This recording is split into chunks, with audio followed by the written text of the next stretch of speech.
Vamos à nossa oração, né?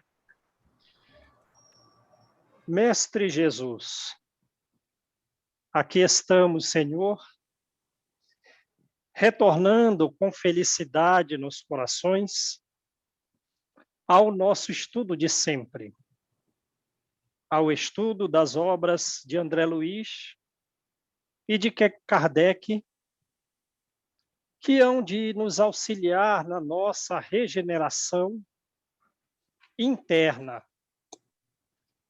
Porque sabemos, Senhor, que o mundo exterior é um reflexo de nós mesmos.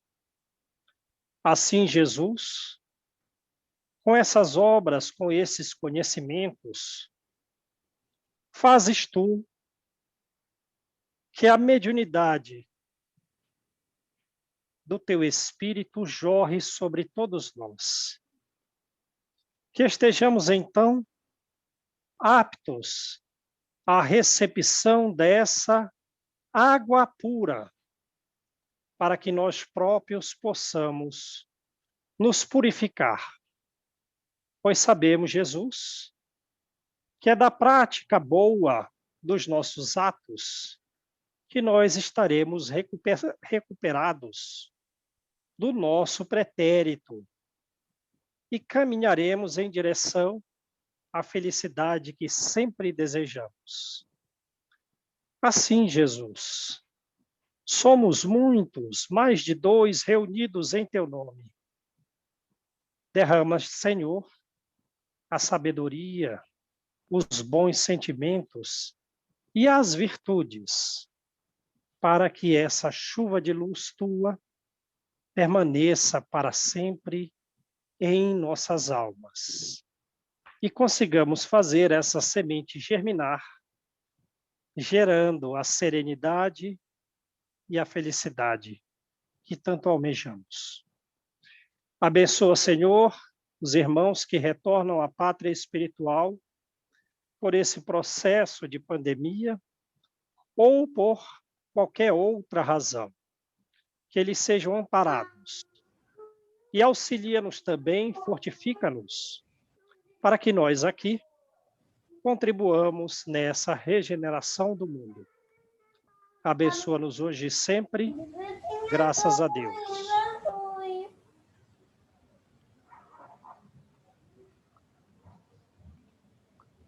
Vamos lá então, gente? Vamos. Ó, a G está aí. G, a gente vai no prefácio da obra Ação e Reação, tá? Boa tarde, gente. Boa tarde, G. Gê. Amiguinhos. Tudo legal? Olha aqui também. Como Beijo, você tá? Chuchu. Tudo jóia? Boa tarde. Oi! Tudo bom, Oi, Juju? Chuchu. Já voltou à escola? Já! Tá fazendo tarefa. Aê! Tá Que certo. joia! Vamos lá então, né, gente? Tem que deixar o microfone fechado? Tá bom, pode deixar. Então, vamos lá. Ante o centenário, né? Quer dizer, então, esse livro foi escrito 100 anos depois do Livro dos Espíritos, certo? 1857 é o Livro dos Espíritos, e esse livro foi escrito aí em 1957. Beleza? Vamos lá? Então tá, ó. Ante o centenário. A 18 de abril de 1957, a codificação kardeciana sobre a égide, sobre o amparo e a proteção do Cristo de Deus, celebrará o seu primeiro centenário de valiosos serviços à humanidade terrestre, né? Então, sempre estivemos sobre a proteção de Jesus. E a doutrina espírita que há de nos regenerar como o mundo inteiro, né? Porque vai regenerar cada um de nós. Está completando aí, 1957 esteve completando 100 anos, né? pelo valioso serviço de nos auxiliar a progredir. Um século de quê? Um século de trabalho, um século de renovação e um século de luz. Para contribuir nas homenagens ao memorável acontecimento, André Luiz grafou as páginas deste livro, beleza? Então vejam aí, pela comemoração do centenário da doutrina espírita no mundo, que há de nos regenerar, é que, digamos assim, para contribuir como uma homenagem é que foi escrito o livro Ação e Reação, beleza? Então vamos lá.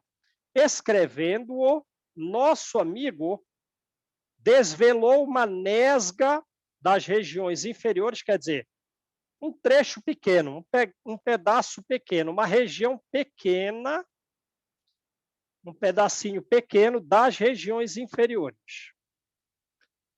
A que se projeta a consciência culpada além do corpo físico. Quer dizer, ele foi para uma região inferior, pequena, para verificar, para tratar dessas pessoas que estão lá, e a primeira coisa que ele identifica são pessoas que têm consciência culpada e estão desencarnadas, né?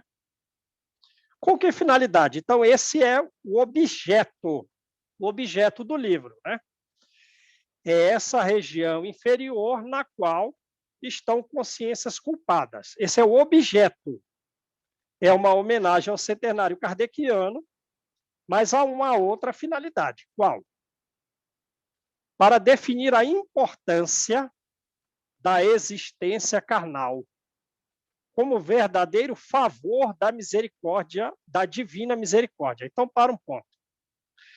Se ele vem trazer este livro falando de uma região do plano espiritual inferior, para que nós possamos valorar a oportunidade de estarmos aqui, é porque justamente nós não valoramos a vida como deveríamos, né? A vida, a reencarnação, nós não a valoramos como deveríamos. E esse livro tem por finalidade nos fazer despertar, porque a reencarnação, antes de tudo, é um favor da misericórdia de Deus. Certo? Para quê? A fim de que nós nos adaptemos ao mecanismo da justiça indefectível, para que nós estejamos adaptados à justiça infalível de Deus. Beleza? Tudo bem até aí? Então, ó, ponto-chave. Comemoração do centenário da obra kardeciana. Objeto. Vai trazer as informações de uma região inferior pequena, na qual as consciências estão culpadas. Para quê? Para endireitar o nosso passo, certo? E para que endireitar o nosso passo, para que nós caminhemos conforme a justiça de Deus, através de uma valoração maior que a gente deva dar, que a gente deve dar à reencarnação, a oportunidade de estarmos aqui. Beleza? Tudo bem até aí? Então vamos lá. É por isso, por essa razão, quer dizer, então é por essa finalidade de fazer com que nós valoremos a reencarnação e possamos ajustar os nossos passos de acordo com as leis divinas. É por isso que entretece, que entrelaça, que integra os fios de suas considerações com a narrativa das relações entre a esfera dos espíritos encarnados e os círculos de purgação, quer dizer, e os círculos de purificação, os círculos de limpeza. Então, outro ponto. Olha só o que ele está falando aqui. Para que vocês aí, nós no caso, valorizem adequadamente a reencarnação, eu vou falar das relações que vocês mantêm com as regiões inferiores. Sim? Eu vou falar das relações que vocês aí na Terra estão mantendo com os círculos de purgação, com as regiões inferiores que estão num processo de limpeza, estão num processo de purificação. Onde se demoram nesses círculos de purificação, de purgação?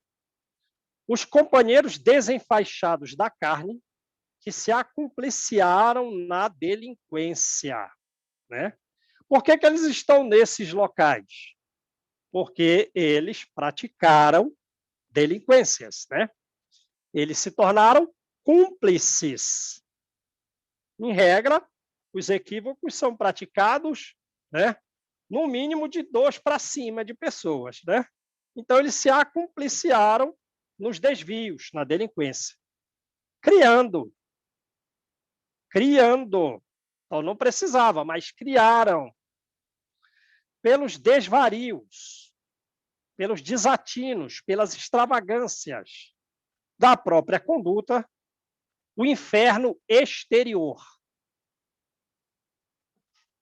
Perceberam bem a coisa? Então, pessoas que, acumpliciadas, praticaram desvios, praticaram erros. Nas palavras do livro, que praticaram delinquências. Outros, em outros lugares, praticando crimes semelhantes, né? Então, essas pessoas desencarnaram? Desencarnaram. E eles foram para lá, né? Para este local que é criação deles próprios, como um inferno exterior, que nada mais é do que o reflexo de nós mesmos. Legal? Então, vejam, essa região inferior, essa nesga das regiões inferiores, que o André Luiz vai trazer para que a gente possa valorar a reencarnação, lá estão as pessoas que praticaram desvios semelhantes. Certo? E a região ficou inóspita, a região ficou inadequada, a região não é boa, a região é denominada inferno. Mas por que essa região é assim? Porque essa região é o reflexo do mundo mental dos que lá estão. E ainda, esse texto... Pode falar, Deise. E eles querem mostrar, né, João? A intenção do livro é exatamente essa, né? Ou vocês melhoram, ou vocês prestam atenção no que vocês estão lendo, porque é para lá que vocês vão, né? Ou vocês acordam, olha aí o seu futuro, o que te espera quando vir para cá, né? Exatamente. É uma profecia, né? Quer dizer, ele está falando algo do futuro, trazendo uma revelação do mundo espiritual, portanto, é uma profecia, capítulo 21 do Evangelho segundo o Espiritismo, né, que fala lá dos falsos profetas. Não, esse aqui é um profeta verdadeiro. Ele não quer que nós, né, tenhamos por destino uma região inferior. Para isso, ele escreve esse livro. Para que nós não tenhamos esse destino e possamos valorar a nossa reencarnação. Mas já diz diante... Nos dando a conhecer, né? De que existe essa região, então abre o olho. Abre o olho, E revela mais uma coisa. Nós temos vínculo com essas regiões, porque ele vem falar da relação deles conosco, certo? Beleza? A Deise está se escondendo. Olha a figueira cega. Né? Beleza? Então tá, vamos lá. Então, vamos lá, né? Que nada mais é, essa região é inóspita porque é o reflexo de nós mesmos, né? Quando?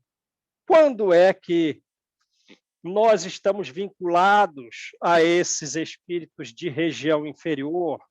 quando é que nós contribuímos para o meio inóspito no qual eles próprios vivem, já que o local e inferno é um reflexo de nós mesmos.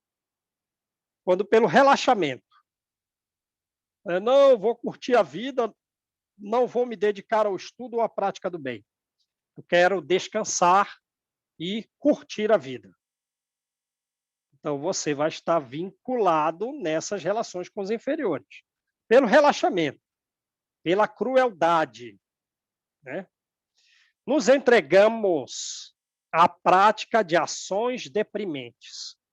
Bem, vamos um pouco na literalidade do verbo, só para a gente perceber as diversas gradações da coisa. Uma coisa é relaxar. Outra coisa é você se entregar à prática do relaxamento.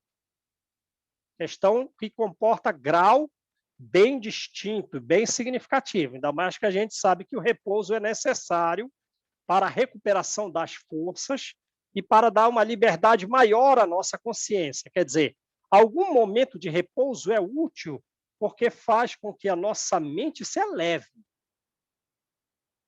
Mas o excesso do repouso é prejudicial, né? E ainda, se entregar à prática do repouso, do relaxamento, aí esquece.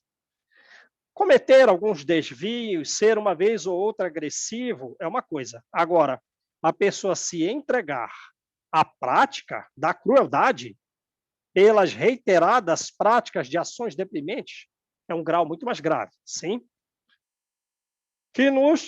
Se acontecer isso, que nos constrangem a temporária segregação nos resultados deploráveis dos nossos próprios erros.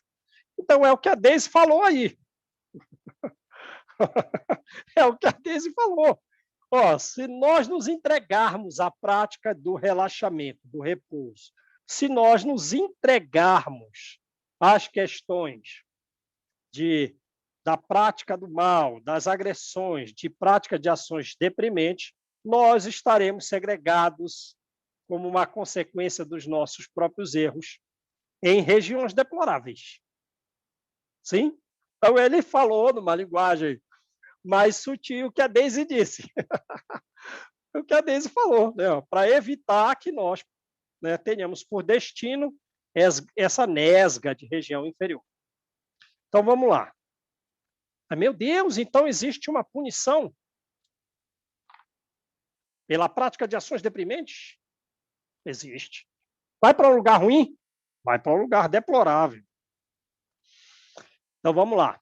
Von Litz, eminente criminalista dos tempos modernos, observa que o Estado, em sua expressão de organismo superior, quer dizer, ele é mais que as pessoas, né?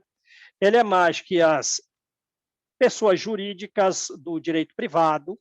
O Estado, ele está numa posição superior, organizando a coisa toda.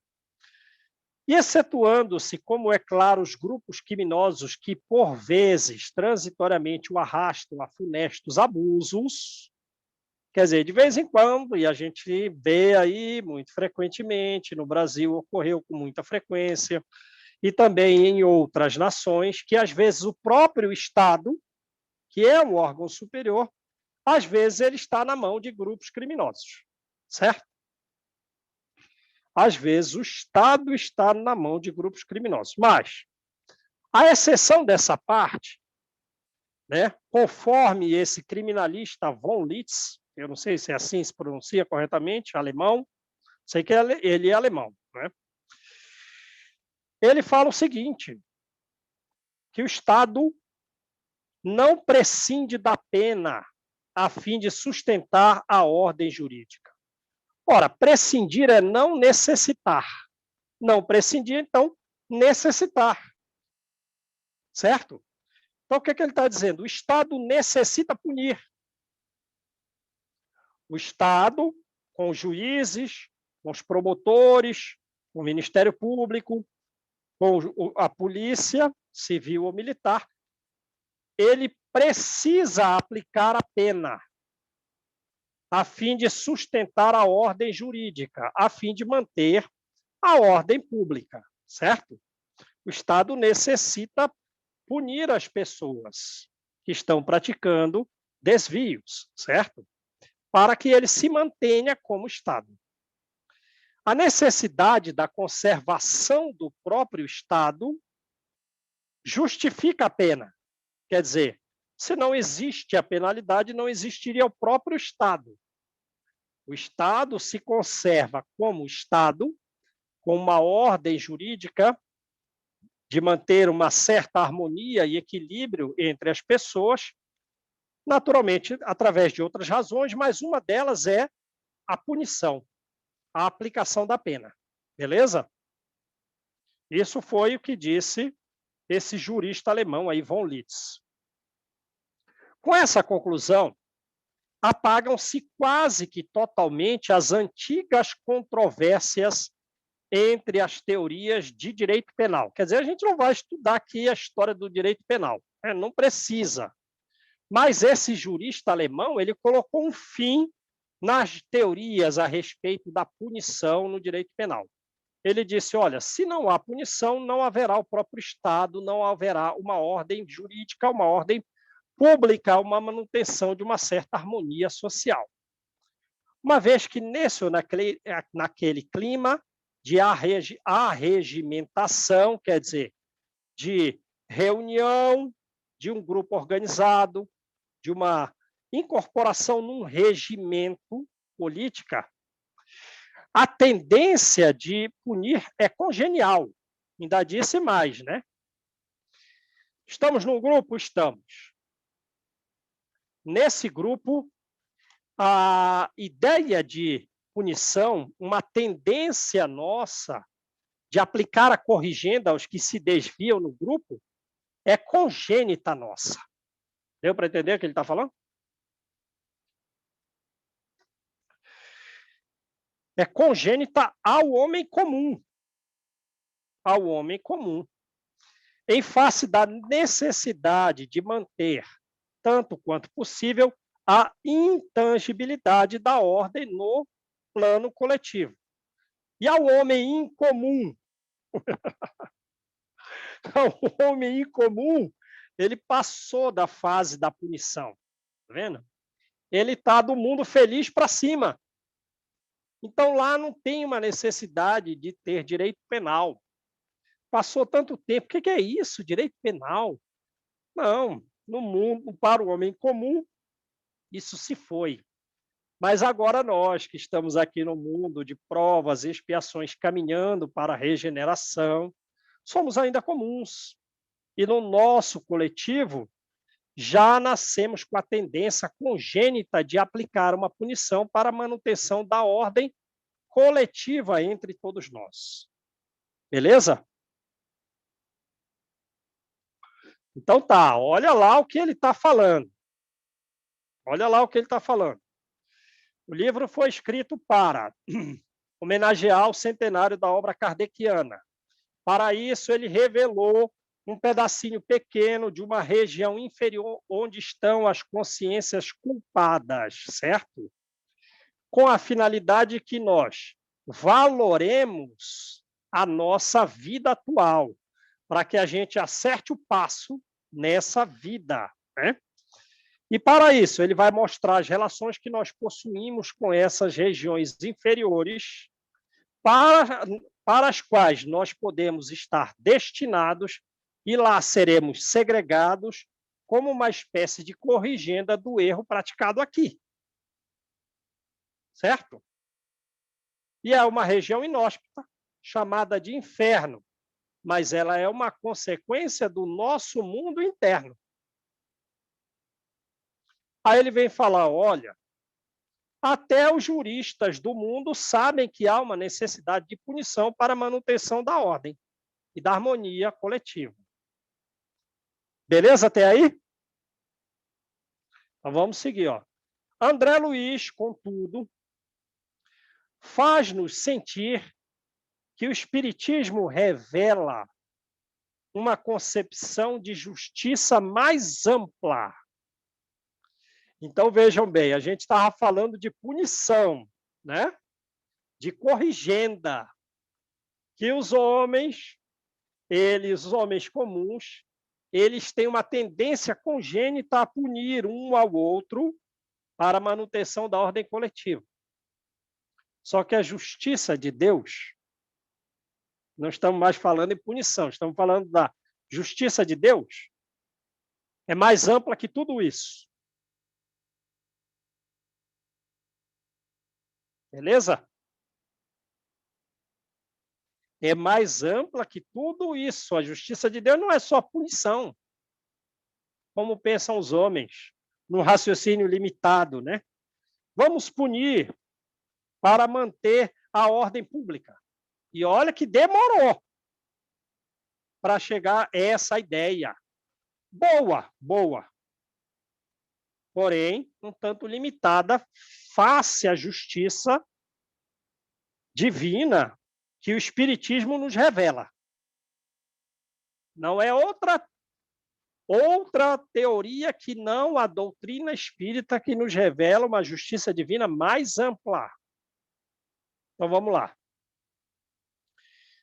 A criatura não se encontra simplesmente subordinada aos critérios dos penólogos do mundo. Não se encontra simplesmente debaixo do braço do Poder Judiciário.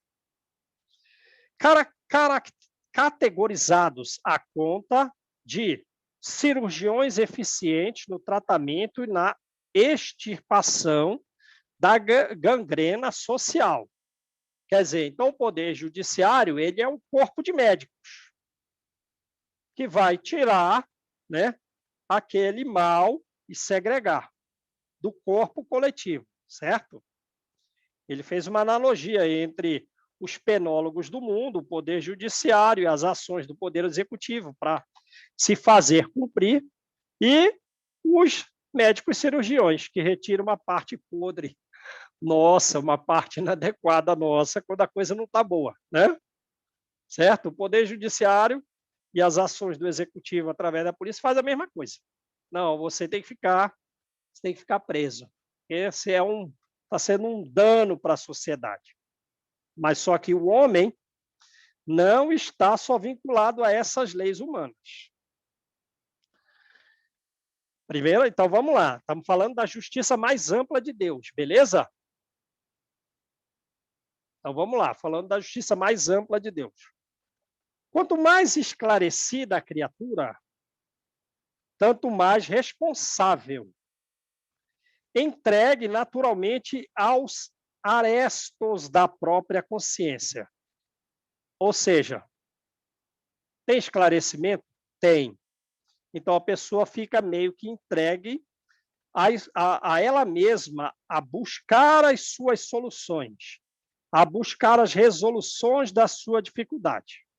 O primeiro ponto, a justiça divina leva em conta isso. De forma que, a depender do esclarecimento que a pessoa tenha, que algumas pessoas tenham, a responsabilidade é distinta perante o mesmo ato praticado. Sim? Entenderam bem? Então, depende do esclarecimento, digamos assim, a responsabilidade é outra. E sendo outra a responsabilidade, a corrigenda também é outra. Mas se pedirá a quem mais tem, correto? Entenderam bem essa coisa? Por exemplo, imagina a gente jovem, né? Estamos lá namorando um moço ou uma moça, conforme aí os interesses, né? E aí nós traímos essa pessoa, que era só uma namorada, quando tínhamos lá 16 anos. Agora com 50 anos, com 60, conhecendo a doutrina espírita, a responsabilidade é diferente?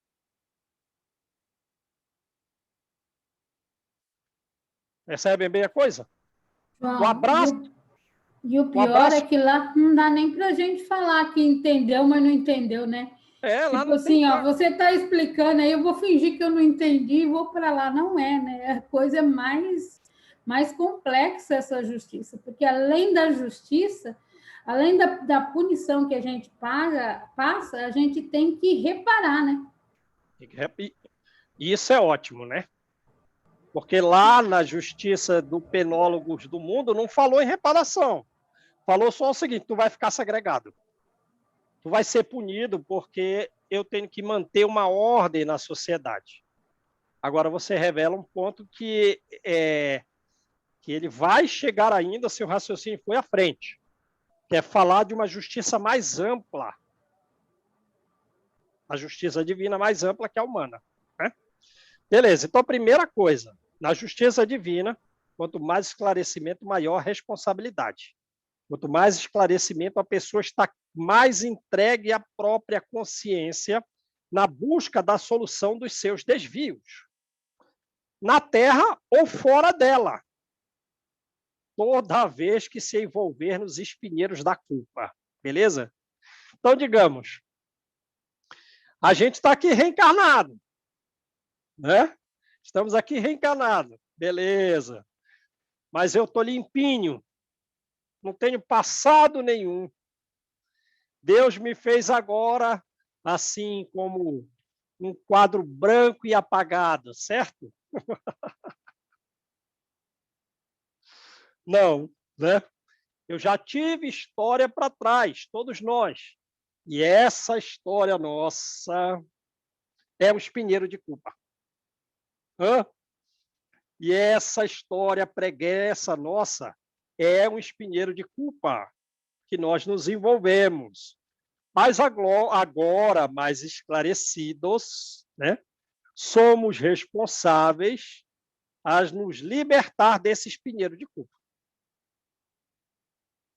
E se, ainda nesta vida atual, eu dou prática a novos espinhos, tenho que me livrar disso. Então, vamos lá. Suas páginas, desse modo, as páginas desse livro, guardam o objetivo de salientar. O objetivo não é outro. Nessa obra de ação e reação aqui de André Luiz, não é outro. Senão de destacar que os princípios codificados por Allan Kardec abrem uma nova era para o espírito humano. Sobre que consideração? Porque ele botou agora um ponto muito genérico, né? Mas eu estou entendendo, você estava falando a respeito de punição, né? De valoração da reencarnação para que nós não tenhamos por destino uma região ruim, de encontrar os espíritos de regiões inferiores com os quais eu tenho vínculos aqui sem saber, sem ter muita clareza. Mas esse livro vem mostrar que os princípios de Allan Kardec trazem uma nova era nessa questão de corrigenda do homem. Como assim? Como assim? Vai explicar. Compelindo-o, o homem, à auscultação de si mesmo. Né? Quer dizer, você está se vigiando. Nós estamos auscultando a nós mesmos. Nós estamos, né, nos vigiando.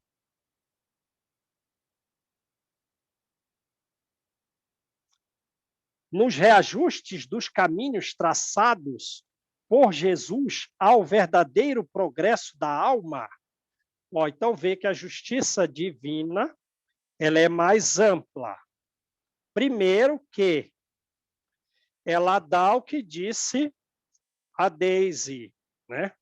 Uma possibilidade de nós reajustarmos os nossos caminhos. E Jesus está cuidando desse nosso trabalho de reajuste, né? Está de olho, nos auxiliando no nosso reajuste, no progresso da nossa alma. Só que quem tem que reajustar somos nós. Ninguém vai nos substituir nesse reajuste.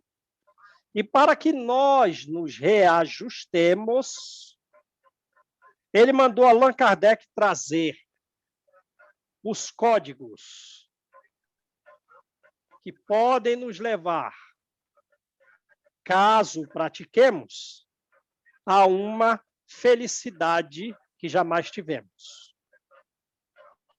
Reajustando os erros do passado, os espinhos, para progredirmos. Então, a doutrina espírita, digamos assim, conhecida. Não é a que está no livro do Chico Xavier. É que a gente carrega aqui. Ela é o remo que nos permite levar o barco numa boa direção. Beleza? Sem o remo, danou-se. A gente pode ficar preso no redemoinho de confusões mentais e não nos reajustarmos, e não progredirmos. Então, vamos lá. E explicam, né, que o Espiritismo, por isso mesmo, é o disciplinador da nossa liberdade, e não apenas para que tenhamos na Terra uma vida social dignificante, mas também para que mantenhamos, no campo do espírito, uma vida individual, harmoniosa, devidamente ajustada aos impositivos da vida universal perfeita. Ou seja, o Espiritismo é a bússola que nos mostra o caminho, mas que também disciplina a nossa liberdade. Não posso mais fazer o que eu fazia antes, em vidas anteriores, e que surge a mesma vontade nessa vida. Quem vai me ajudar a frear a mim mesmo? O Espiritismo. Porque o Espiritismo, ele é o disciplinador da nossa liberdade. Beleza? E onde eu vou chegar com isso? Se o Espiritismo vem me disciplinar, vem me frear os impulsos indevidos, eu vou chegar a uma vida digna aqui na Terra e no plano espiritual. Agora ele está falando de colônias espirituais harmoniosas, às quais nós podemos nos vincular, ter relações com esses espíritos superiores, desde já, o intercâmbio mediúnico com eles. Como? Disciplinando a minha liberdade. Quem vai me ajudar nisso? O Espiritismo. Beleza? Deu para entender? Então, a justiça... Beleza. Então, a justiça divina é mais ampla. Se a do homem é punição para manutenção da ordem, a divina, ela diz, eu vou te dar uma chance para pela reencarnação, para que você reajuste a sua própria vida, os seus passos. E mais, não vou te deixar lá à mercê das tuas lembranças de vidas pregressas. Não. Eu vou te mandar uma teoria.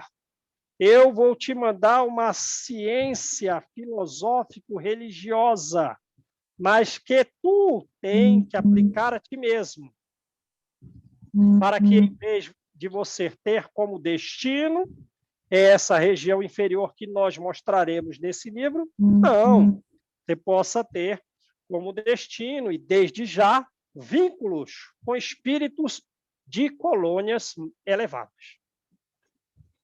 Ô, Júnior, é isso que eles querem dizer, né? Tudo que ligares na terra será ligado no céu. e tudo que desligares na terra será mantido desligado no céu. É, É isso, né?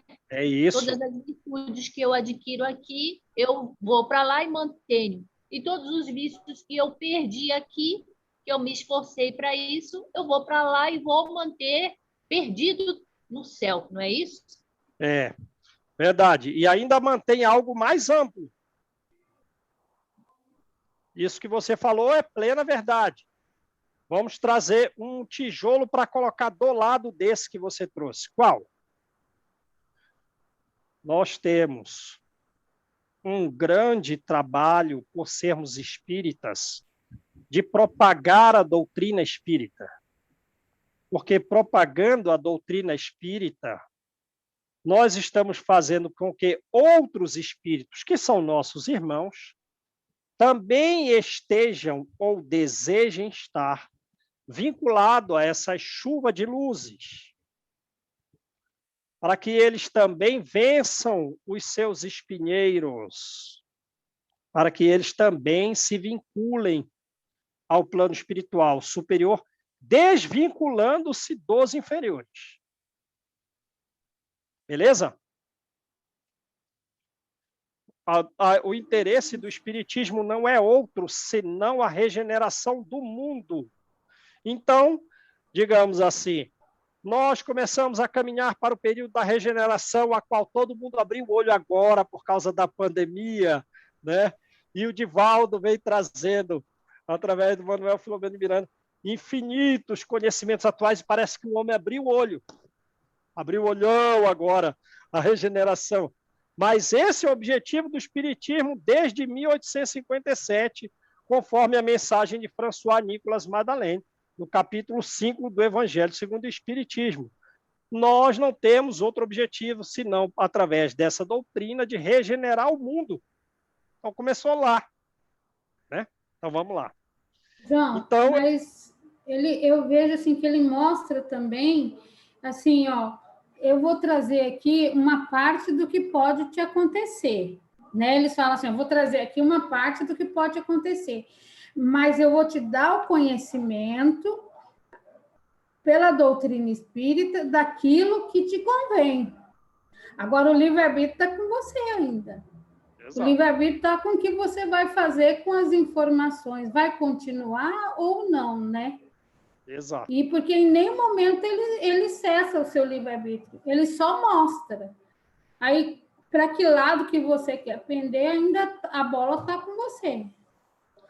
Você vai subir ou vai descer a escada? Né? Você vai pegar um avião e subir, ou você vai se jogar na profundidade de um abismo oceânico? Ele mostrou os dois lados aqui, sim? Então, vamos lá, né? Então, a finalidade é essa, o Espiritismo disciplina a nossa liberdade para que, no plano espiritual, tenhamos uma vida digna, aqui e lá, consoante as normas da eterna justiça, e não conforme os nossos interesses, elaboradas pelo supremo equilíbrio das leis de Deus. Beleza.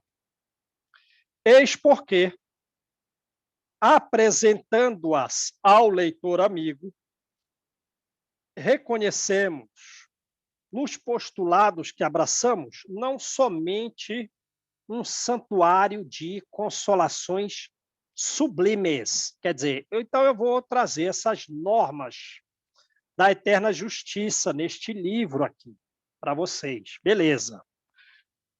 Para nós entendermos que a doutrina espírita não é só o Consolador prometido. Eu vos enviarei o Consolador prometido, ficará convosco, estará em vós, né? Vos fará todas as coisas que eu disse, mais algumas coisas ainda. Vai lembrar o que eu disse, vai dizer outras coisas. É o Consolador prometido. Não é só. Não. Porque quer consolar? A pessoa errou. Não, vem aqui, tal, eu te dou um abraço, eu te dou um carinho, veja. Aí amanhã é um novo dia, nós vamos em frente. É para a pessoa que está caída, né? O consolo, o abraço. Mas não é só. Não, não. Está recuperado? Estou. Está melhor do que esteve aí alguns meses atrás? Estou realmente, a doutrina espírita me consolou, os espíritos me consolaram, os amigos espíritas me consolaram. Está melhor? Estou. Então fica sabendo.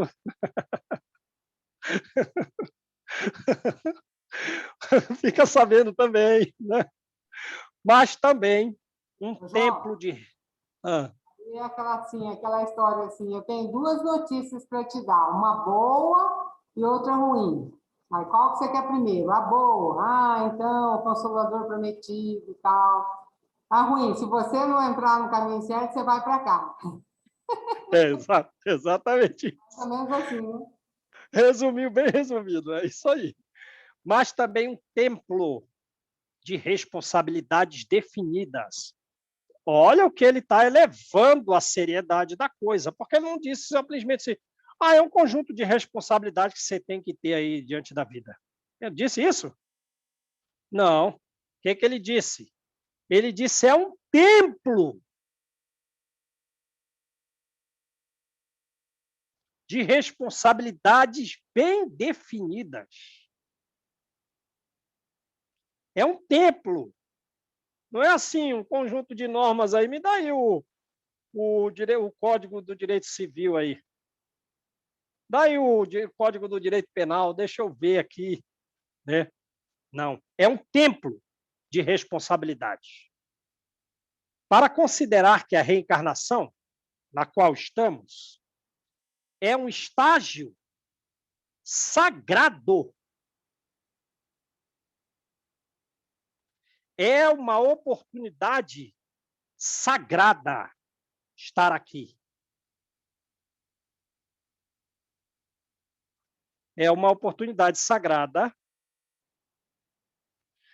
de recapitulação das nossas experiências. Quer dizer, reprovamos? Reprovamos. Reprovou? Reprovou. Em que prova? Júnior, sabe o que eu lembrei? Allan Kardec fala para a gente que tem 3 etapas, né? Primeiro, você se arrepende. Segundo, você expia. E só o fato de você expiar não quer dizer que você zerou a coisa. E você ainda tem que passar pela 3ª etapa, que é reparar o dano que você fez por fulano lá atrás. Então, você está espiando? Eu estou espiando, a minha vida está muito difícil. Mas não está reparando, então ainda não está bom. Exatamente. Não está concluído, não é isso? Tem que testemunhar, provar que venceu a coisa, né? Então, a reencarnação é algo sagrado. E aqui nós estamos num templo de responsabilidade. E quanto maior o esclarecimento, maior ela é a responsabilidade. Beleza. E nesta reencarnação nós estamos recapitulando, repetindo experiências que vêm através das lembranças, que vêm através dos desejos. Beleza, mas então eu vou repetir as mesmas falhas da vida passada? É possível. E é frequente. E o que pode me ajudar? E que a doutrina espírita, revivendo o Evangelho do Senhor, é o facho resplendente na estrada evolutiva, ajudando-nos a regenerar. Quer dizer que sem a doutrina espírita, eu não vou regenerar, eu vou repetir. A doutrina espírita é um facho de luz que nessa recapitulação, nessa repetição daquela experiência, a doutrina espírita vai me ajudar a não fazer o que eu já fiz antes. E assim eu vou modificar o meu próprio destino.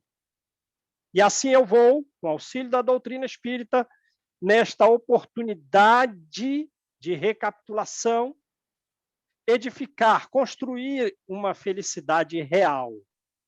Beleza? Beleza? A doutrina Beleza. espírita que vai nos ajudar a não repetir, mas a regenerar. Mas a gente reprovou em algumas coisas em provas em vidas anteriores, tem que recapitular e mostrar que vai superar aquelas circunstâncias. João, Em síntese. Aí Pode fica falar. claro que a gente sempre errou, né? De certa forma, entre aspas, porque mediante tudo isso que ele está nos mostrando aqui, fica bem claro que nós sempre fomos simples e ignorantes, e que a gente vem nessa caminhada errando e acertando e errando todo esse tempo. Daí ele nos dá aí um alívio do entendimento, que seria a doutrina espírita, mas fica claro assim, né? Fala assim, nossa, ninguém veio só acertando. Sempre a gente começou, depois de tudo isso aqui, a gente sempre começou no erro, né? Pensa bem, a gente está. Eu gosto sempre de botar uma questão muito gradativa, né? E não gosto muito de usar palavras muito fixas, né? Palavras em que fixa uma caminhada que é, digamos assim, contínua, ininterrupta, né? Então, a gente está saindo, sim, de uma região, né, escura das nossas mentes sem claridade para uma região mais clara.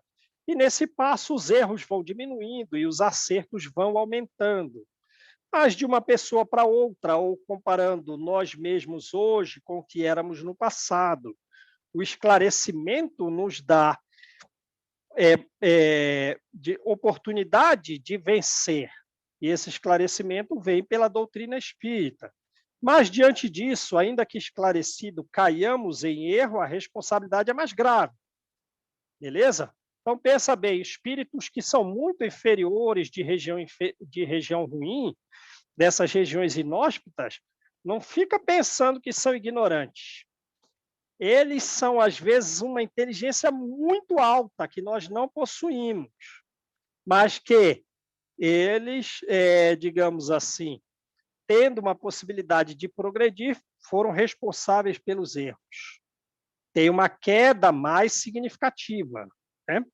E se cai na revolta, agrava o caso. Beleza? Então, vamos lá. Em síntese, então vamos resumir a coisa toda. Demonstra-nos o autor que as nossas possibilidades de hoje vinculam-se às sombras de ontem.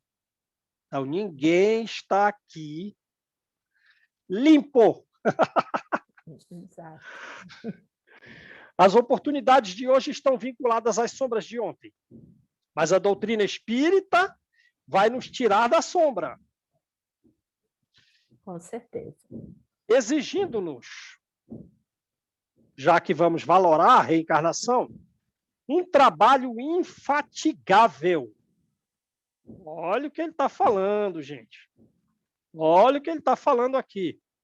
Ele não disse assim, ó.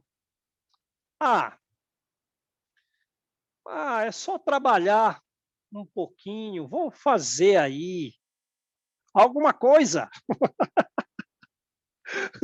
para a gente se livrar dessas sombras.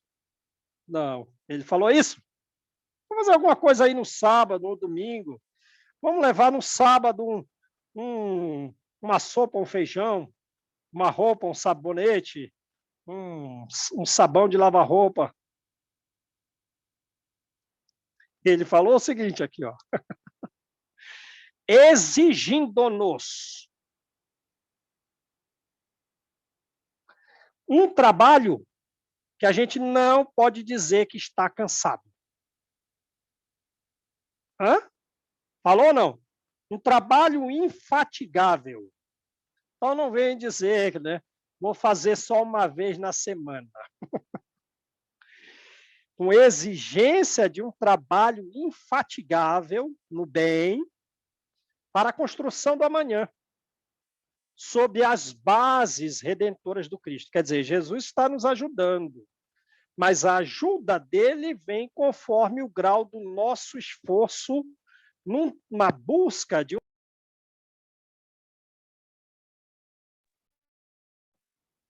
João, desligou. forma que eu construa um amanhã melhor, porque o meu hoje está vinculado às sombras de ontem. Estou meio sombrado. O meu perispírito, ele tem uma parte de luz azul, uma parte de luz verde, mas tem uns pontos pretos aí, João. Mas tem uns pontos pretos. E só o trabalho infatigável vai fazer esse perispírito retirar esses nódulos negros. Exaltando assim os méritos inestimáveis da obra de Allan Kardec. Saudamos-lhe comovidamente o abençoado centenário. Olha o quanto Emmanuel, ele, digamos, venera Kardec. E nós valoramos Kardec como Emmanuel, que é muito mais sábio do que nós. Admira Kardec? Não, mas Emmanuel diz que as obras kardecianas são de mérito que não tem medida. E ele, de onde estiver da sua região, se dirigindo ao alto, diz a Kardec, comovidamente, Kardec, nós te saudamos. Está mais alto que nós. Esses 100 anos de oportunidade que nos deste para regenerar o mundo. Beleza, gente? Beleza. Então, deu para entender aí, né, o que é o prefácio. Na próxima aula, vocês vão resumir o prefácio, beleza? Para ver se guardou. Né? O negócio é guardar um conhecimento que a gente possa aplicar. Vamos fazer a prova, né? Menos desculpas. Só vai aplicar se conhecer. E conhecer mesmo, quer dizer, vou levar comigo este conhecimento. Vai Beleza? ter a provinha, né? Vamos fazer a prova. Tá certo.